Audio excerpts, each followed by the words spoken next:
5 տարի կորցրեցինք, կարելի է ասել, որ բանակաշինության հարցում բազագույն են Հայաստանի առաջ խաղացումը, այն պայմաններում, երբ որ միջազգային մեծ ցանկություն կա Հայաստանին աջակցել, բացահայտ է այդ ցանկությունը, տարբեր պետությունների կողմից տեսանելի է։ Եվ Հայաստանի իշխանությունները սեփական Հայաստանի իշխանությունների թիվ 1 թշնամին այսօր իր սեփական ժողովուրդն է եւ բանակը։ Եկեք փաստերին նայենք։ Երբ որ խոսում ենք ժողովրդից, հանրային կարծիքից, ինչի վրա պիտի հենվենք։ Դատողություններից, տենց ավտոբուսում խոսակցություններից, սոցիալական հարցումների վրա գայել են։ Սոցիալական հարցումները ինչ են ցույց տալի։ International Republic Institute-ի պատվերով սեպտեմբերին անցյալ տարվա անցկացվեց հարցում, հոկտեմբերին թե նոյեմբերին հրապարակվեց եւ այդ ժամանակ 56% առհասարակ չին վստահում ոչ մեկի։ Իշխող ուժին այսօր Հայաստանում վստահում է ոչ թե այսօր այդ ժամանակ 22%, վարչապետին 12 թե 13%։ Ինչպիսին է այսօր հանրային վիճակը, տրամադրությունը, այսինքն խոսել այդ պայմաններում, որ կա աջակցություն, կա վստահություն, իհարկե քաղաքական իմաստով հակառակորդ է իշխող ուժի համար այդ 56%-ը, չէ՞։ Իրենք գնալու են ընտրությունների, իրենք բաժանելու են ժողովուրդը, իրենց ընտրողներ եւ ոչ իրենց ընտրողներ, չէ՞։ Ոչ իրենց ընտրողները, եթե թշնամի չէ, առնվազն հակառակորդը։ Մեծամասնությունն է այսօր հայ ժողովրդի իշխող ուժի հակառակորդն է կամ թշնամին։ Ինչի թշնամին, որովհետեւ հուզական կողմը նույնպես այդտեղ արդեն ավտոբուսում, փողոցում, հանրային կյանքում այդ դժգոհությունը հայհոյանքի տեսքով, հեգնանքի տեսքով, սոցիալական ցանցերում արտահայտվում է ամենուր։ Դա անհնար է չտեսնել։ Եվ կարծիքով ամփոփ է այս պատկերը, այս վիճակը, այդտեղ իշխանությունների մասով, քաղաքացիական պայմանագրի մասով, Նիկոլ Փաշինյանի մասով որևէ հարց չկա։ Ոչ Նիկոլ Փաշինյանը, ոչ քաղաքացիական պայմանագիրը չեն կարող լինել այն առանցքը, որի շուրջ այ ժողովուրդը կարող է միաբանվել երկրի պաշտպանության համար։ Դե այս պահի դրությամբ դա քաղաքական խնդիր է, մեր քաղաքական համակարգը մեծ հաշվով ձախողված է, ըստ իս, իմ գնահատականն է այդպես։ Հանրային սպասում կա, հանրային պահանջ կա նոր քաղաքական ուժի եւ նոր առաջնորդության։ Այս պահի դրությամբ կան ինչ-որ նախաձեռնություններ, որոնք որ հայտ են ներկայացնում առաջնորդ լինելու, դեռ տեսանելի այսպիսի ուրվագծված շեշտակի, շեշտադրված առաջնորդություն չի երևում, այլ կերպ ասած քննադատում են շատ իշխանություններին գրեթե բոլորը քաղաքական տիրույթի մարդիկ, բայց ձեռնոց նետել իշխանություններին դա մի քիչ այլ բան է։ 22% հարցվածների կողմ արտահայտվեցին անցյալ տարի սեպտեմբերին իշխող ուժին մոտ 1.600.000 է Հայաստանում մշտապես գտնվող մարդկանց թիվը 18 թվական տարուց բարձր տարիքի։ Այսինքն 22% այդ մոտավորապես 350.000 մարդ։ Այսինքն իշխող ուժի հնարավորությունը գալիք ընտրություններում մաքսիմալ հնարավորությունը այդ 350.000 ձայնն է հավաքագրել այդ ձայները իր մաքսիմալ հնարավորությունն է ըստ սոցիալական հարցման։ Երևանում 23 թվականի ընտրություններում իշխող ուժը հավաքեց 76.000 ձայն։ Գյումրիում այս վերջի ընտրություններում 17.000։ 76 գումարած 17 կի 100.000 չի անում երկու գլխավոր խոշոր քաղաքներում, որտեղ ապրում է բնակչության մոտավորապես 40%-ը։ Այսինքն, որի եթե վերցնենք, այդ ցուցակները ընտրողների, բնակվում է ընտրողների 40%-ը։ Այսինքն, Եթե այդ երկու քաղաքներում իշխող ուժը 100,000 չհավաքեց, անգամ 1.5 բազմապատկենք 250,000 այս վերջի տվյալներով, փաստացի քվեարկություններով մաքսիմումն է, ինչ որ էլեկտորալ, հա, ցուցանիշներն են ցույց տալիս, իշխող ուժը կարող է հավաքել։ Այսպես հիմա ցանկացած քաղաք տեխնոլոգ իմ կարծիքով, որ աշխատի իշխող ուժի հետ, իրենց ասելու է, որ ձեր ստարտային, հա, հիմադրությունը 250-ից 350,000 ձայն այդ շրջանակում գտնվում։ Նույն տրամաբանությունը եթե կիրառենք ընդդիմության մոտ այդ թվերը համապատասխանաբար իրենց մոտ ավելի փոքր է գապը, այդ տարբերությունը, իրենք 5% ըստ հարցումների մոտ 80,000 ունեին ձայն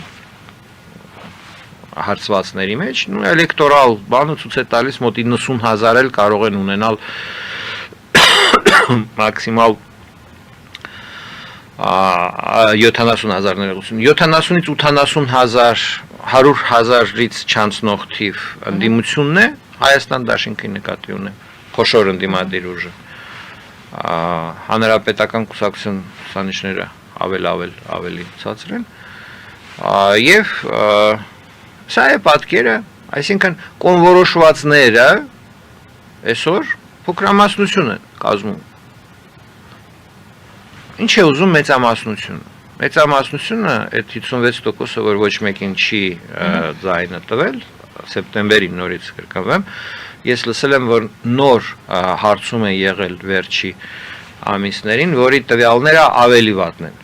56%-ը 72%-ա դարել, որոնք որ ոչ մեկին չեն վստահում, այսինքն իշխող ուժի վստահությունը ավելի է նվազել։ Եվ մյուս կուսակցությունների։ Եվ ոչ միայն իշխող ուժի փաստորեն։ Դե այդ 44%, 56 եթե դեմ են բոլորին 44 կոնորոշված են, կեսը իշխող ուժներ, այն մյուս կեսը 5% Հայաստան դաշինքը եւ մնացածը փոշիացվում էր 2%, 3% մաքսիմալն էր Բարգավաճ Հայաստան եւ Վարդան Ղուկասյանի, հա, այդ կուսակցությունը, դոկ կուսակցությունը, հա, կարծեմ թե մարդիկ խճճվում են այդ Վարդան Ղուկասյանի հետ կապված կուսակցության բանի մեջ, մնացածները 1% մոտավորապես պես բաժանվում է այդ 40%։ Դա վտանգավոր է ընդհանրապես, ինչպես է գնահատում դա։ Դա կատաստրոֆա է։ Ինչ է դա։ Արդյունք է 21 թվականի ընտրություններին հետևանք է, որ Փաշինյանը առաջադրվեց եւ այսպես ասած գերադասեց սկսած գործը Արցախի էթնիկ զտումը հասցնել ավարտի։ Իր գլխավոր քաղաքական պրոյեկտը, հա, 8 տարի մարդ վարչապետի պաշտոնը զբաղեցնում 7 տարի ներողություն 6.5 տարի իրենց քաղաքական ուժը գլխավոր, հա, իշխող ուժն է, քաղաքացիական պայմանագիրը միակ քաղաքական պրոյեկտը, որ արել են, էթնիկ զտումը Արցախում, ուրիշ պրոյեկտ չեն իրականացրել այս ընթացքում։ Նու պիտի ասեն ճանապարհաշինություն, բան, այդ անլուրջ է։ Այսինքն մեր հանրությունը իհարկե պարտվեց 21 թվականին արտաքին ուժերին, որովհետև իհարկե Փաշինյանի թիկունքում կանգնած է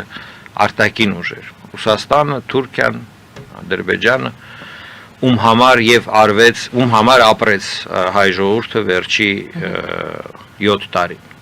ում համար էր հայ ժողովրդի կյանքը։ Հայ ժողովրդի կյանքը այդ պետությունների համար էր։ Միայն կորուստներ կրեց հայ ժողովուրդի ընթացքում, օգուտները գնացին ուրիշ տեղեր։ Մեկը փող աշխատեց, մեկը տարածք գրավեց, մեկը քաղաքական ինչ-որ դիվիդենտներ ստացավ եւ այլն։ Այդ գաղափարից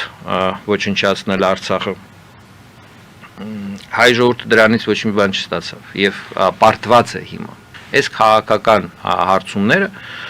վկայում են, որ հանրությունը ջախջախված է, քաղաքական համակարգը գտնվում է նվազագույն, հա, վստահության, այսինքն խորագույն ճգնաժամի մեջ է, հանրության մոտ կա որոնում, բայց ինչպես է հանրությունը ելքը տեսնում։ Հանրության այդ